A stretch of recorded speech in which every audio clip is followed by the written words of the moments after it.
Hi guys! Welcome back to my channel. Ito na nga, may madamdaming konfrontasyon. Itong si Will Ashley at Bianca De Vera. Kung maalala natin, naging magkasama sila sa movie with Joshua Garcia, Judy Santa Maria at Gabby Garcia. At sinot pa yan sa ibang bansa.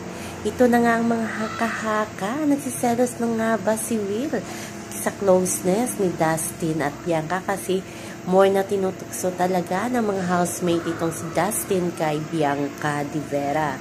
Pero balikan muna natin ang naging usapan o damdaming usapan ng dalawa sa living area, diba? Makikita natin kahit nag-uusap yung housemate, seryoso nag-uusap itong si Will at si Bianca De Vera tungkol sa nangyari 2 years ago. Hindi man nila diniretso kung ano nga ba ang tunay na estado ng kanilang relasyon noong 2 years ago. Pero marami ng haka-haka na naging mag-shoota ang dalawa, may email na silang dalawa or binasted niya ba ni Bianca itong si Will Ashley at pagkatapos noon daw ay hindi na sila nag-uusap na dalawa. So yung kanilang conversation parang may malalim na naging relasyon ang dalawa habang nagpo-promote ng kanilang movie, yung first collab ng GMA at ng Star Cinema movie. Kaya parang maraming napasol. Naging si Bianca ba? Si Will? Kasi yung kanilang usapan ay ang lalim. Sabi pa nga ni Bianca sa kay Will, grabe yung iyak ko sa'yo noon. So ba't umiyak si Bianca nang dahil kay Will noon? At ito na nga, parang walang closure daw ang dalawa at hindi nag-uusap. Parang hindi na magkakilala pagkatapos noon. So parang naging sila ba or nanligaw nga ba si Will kay Bianca De Vera noon?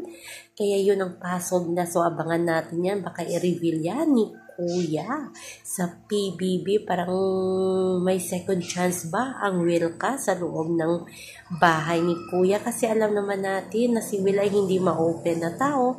Pero pagdating kay Bianca ay talagang na-i-open niya. Yung parang may sama ng loob na hindi nga sila nakapag-usap na dalawa ni Bianca De Vera. O diba, marami na namang kinig. Second chance daw, sabi ng mga Bianca Will fans dyan. So abangan na lang natin yan. At ang ganda din ang sabi ni Bianca kay Will na gusto niya din makausap sino. Pero parang may walls daw.